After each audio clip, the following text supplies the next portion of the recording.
Hello gamers and makers, welcome to this episode of House Rules, the show where we change and modify a game's rules to make it slightly different or vastly different. Sorry for the late upload, it's been a crazy week getting adjusted to this content schedule, but I'm definitely figuring it out. So in this video, we are going to be modifying the rules for Bears vs. Babies, a pretty popular game by the makers of Exploding Kittens, which is phenomenal, though reviews state that this game is not nearly as good as Exploding Kittens, which I agree with, but their packaging is really cool. You get furry Bears versus Babies. I'm going to show you how we change the rules for our House Rules play.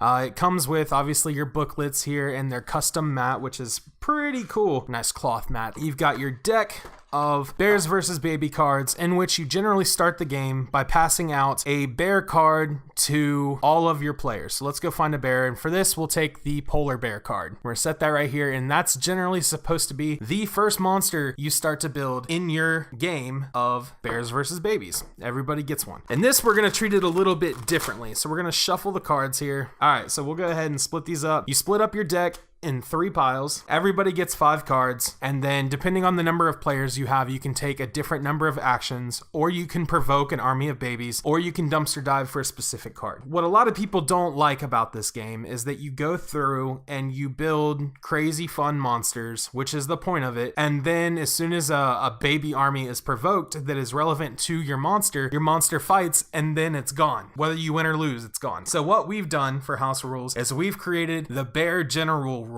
Since you're building an army of monsters and you're fighting armies of babies, we've created the generals. So the bear that you get is officially your general. Your general cannot go away. Your general fights when you do not have another monster to apply to a baby army. So if I've got a red and a blue monster and I don't have a green, your general will fight instead of your army. Now, if your general can beat it, it stays with all of its cards. If it does not, it loses all of its attachments. So let's do a sample here. Okay, so I've got my 5 cards, and normally in Bears versus Babies, your first monster, your bear, is part of your first 5 cards. However, what we're going to do is this is going to be a standard for every player. Everybody gets a general. Now, you can build your general however you want, but the point of it is to get yourself extra actions. So you want to build it in a way that allows you to apply actions. So none of these cards are really what we want to play on the general. So we would play that one, and we would take a couple more actions. There's a baby, that goes there. There's a baby, that goes there.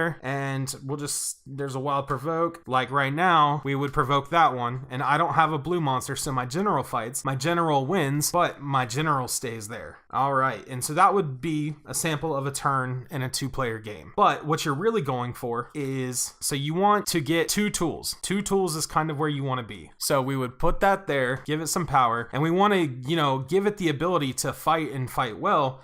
So we would go ahead and place these legs, giving it even more power. This makes its battle power up to 3, 4, 5, 6. And then we would want to build it out like this and like this, make it 7 and 8. And then we would want to give it tools. Now this is a fully complete and built general. If it loses in a fight against one of the baby armies, all of these attachments will disappear. You'll still keep your head. Your general cannot be attacked by dismembers, and it only fights when you are battling a baby army that you do not have a monster for. Otherwise, it just commands your forces, but you still get to benefit from the tools every turn. So this guy here is worth 3, 4, 5, 6, and then that's it, because these are -1s. So if something comes up and it's 6 or less, you win. And if it's, so like if we provoked this right now, it would only fight my pterodactyl and I would lose. But if we provoked this, my general would fight, and that's 6. So a tie, we would win,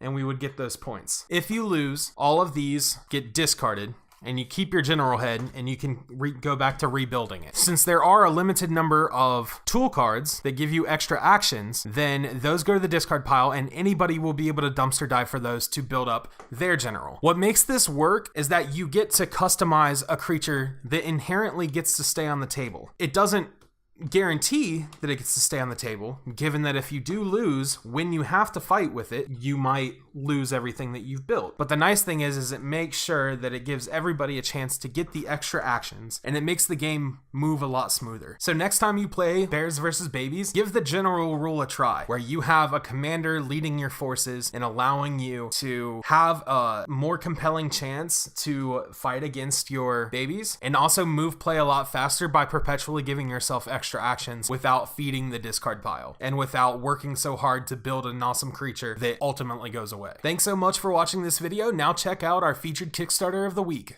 Our featured Kickstarter of the week is Cristallo, the award-winning solitaire puzzle game. This game is super cool, and I had the amazing pleasure of interviewing Liberty for the Games of Life podcast this week. If you haven't seen that, go check it out. Cristallo won 2018's Board Game Geek Solo PnP contest. The game sets you in a cave where it's your job to free 6 creatures that have been trapped there by the Black Dragon. Then you have to trap the Black Dragon within the cave. If you go check out the project, you can see based on these reviews that it's outstanding. And as it's a solo play game, you can do it on your own, anywhere, anytime. And as Liberty put it in the interview, it kind of becomes a self-care moment, which is really amazing. So with a backer level of just $15, there's no reason you shouldn't want to get a copy for yourself. Go over to Cristallo's page on Kickstarter, check out the project, and get your copy. Hey everybody, thanks for checking out the video. If you enjoyed it, drop us a like, leave us a comment, and tell us about your favorite games. Don't forget to subscribe to our channel and tick the bell so you can be notified whenever we upload a new video. Check out all of our social media links in the description, including the link to the Games of Life podcast. Also, don't forget to sign up for our newsletter so you can get our free print and play game every single month. Thanks so much for watching. We'll see you next week.